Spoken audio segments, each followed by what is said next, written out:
Welcome to Summoner's Draft. I'm Sir James Joseph, and you're about to get served. If you didn't draft a top laner from a Korean team, you probably shed some salty tears, because only 2 top laners broke 20 fantasy points. And that was Marin from SK Telecom with 24.4, and Smeb from Ku Tigers with 43.74. Literally everyone else underperformed. It's hard to pick a bust because there were so many lackluster picks, but if I had to, I would go with Zaun Spartan. To put this in perspective, the top laners from the 6 winning teams had a combined total of 8 deaths. Zaun Spartan made up 4 of those deaths, and he only had a single kill to his name. That's garbage. The safest pick was probably Marin because SK Telecom had a really easy matchup against H2K, and he's known for being an aggressive killer. Junglers struggled the most for fantasy points, with only 2 players hitting a bonus. EDG's Clearlove came in at 29.18 points, while Hojin of the Ku Tigers clocked in an incredible 47.9 points. To be honest, every other jungler was a crappy pick. The bust of the day was Kakao from Invictus Gaming, who came in at 1.8 points despite being regarded as one of the best junglers at the tournament. Overall, it was a very quiet day in the jungle. Day 1, the mid lane was infested with players that refused to hit bonuses, with the exception of everybody's favorite little tiger cub Kuro, who came in at 56.1 points.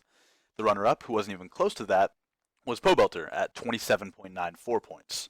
Overall, we saw consistency with the winning mid laners scoring in the mid-low 20s, but we also saw the biggest bust of the day, and it was none other than God himself. Faker scored 12.16 points. All things considered, that is unacceptable. I mean, this was the most hyped player going into the tournament.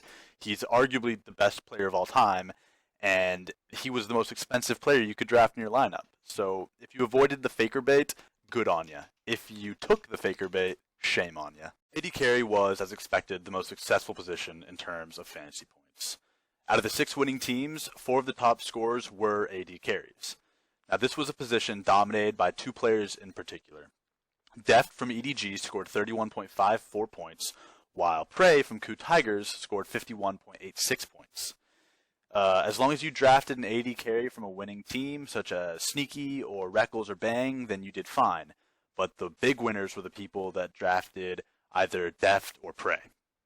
The biggest busts of the day were Kid from Invictus Gaming and On from AHQ, because both those players failed to secure a single kill, which, I mean, as an AD carry, that is just unacceptable. You should avoid these players like the plague. Support was our favorite position for fantasy going into day 1 of Worlds. Now, they're not known to carry in terms of fantasy points, but if you synergize the right support pick with the right AD carry pick, then you can sweep your entire league. Unfortunately, so many of the supports put up garbage numbers day 1 that it was really hard to pick one single bust, though it's worth mentioning that Moss and Albus didn't even get an assist.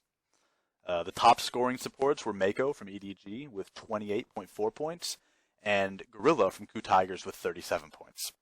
If you synergized either of these support picks with their respective AD carry, then you wrecked.